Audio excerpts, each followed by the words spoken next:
आकाश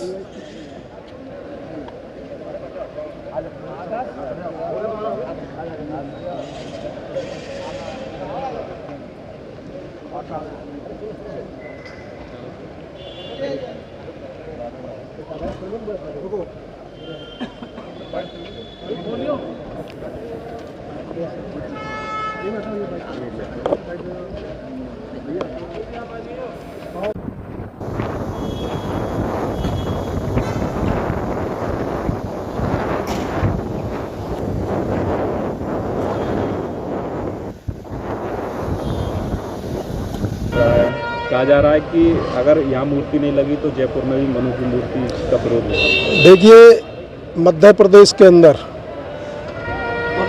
महापुरुषों के यदि अपमान की बात की जाए तो सबसे ज़्यादा बीजेपी जो पार्टी है, बीजेपी की सत्ता है मध्य प्रदेश की।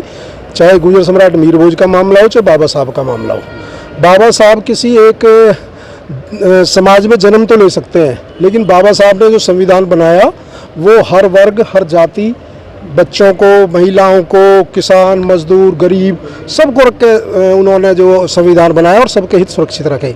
जो कुछ लोग इस तरह विरोध कर रहे हैं बाबा साहब की मूर्ति का, वो मुझे लगता है मानसिक रूप से बीमार हैं। बाबा साहब सबके हैं, बाबा साहब किसी एक जाति के नहीं है, तो मूर्ति लगनी चाहिए। हम तो ये कहते हैं सभी के महापुरुषों की लगनी चाहिए। गुर्जर सम्राट मीर भोज की भी आपने देखी कितने दिन से मूर्ति टीनों में कैद है। अब बाबा साहब पे विवाद खड़ा कर रहे हैं लोग। आखिर कौन लोग हैं जो हमारे महापुरुषों को सम्मान देने में उन्हें दिक्कत आती है? हम तो किसी के महापुरुषों का अपमान नहीं करते। जितने भी ये हमारे बहुत आबादी है, बहुजन समाज है, तो सबके महापुरुषों का सम्मान करता है। तो बाबा साहब की मूर्ति लगनी चाहिए। और 11 तारीख को हम ग्वालियर दोबारा आएंगे, पूरे देश की अम्बेडकर महापंचायत करेंगे। और जो ऐसे लोग हैं, आपको पता चल जाएगा कि ये कुछ लोग हैं जो इस तरह का विरोध कर रहे हैं। पूरे मध्य प्रदेश ग्वालियर के अंदर 11 जुलाई को इकट्ठा होने जा रहा है। हाईकोर्ट में जो है विचाराधीन मामला जबलपुर हाईकोर्ट में। भीम आर्मी के सुप्रीमो कह रहे हैं कि मनु की मूर्ति भी हटाएंगे अगर यहाँ। देखिए, आज़ाद समाज पार्टी के राष्ट्रीय अध्यक्ष एडवोकेट चंद्रशेखर आज़ाद जी पूरे देश के अंदर गरीब, शोषित, वंचितों की आवाज़ को लेकर चलते हैं और बहुजन भाईचारा बनाने का प्रयास करते हैं।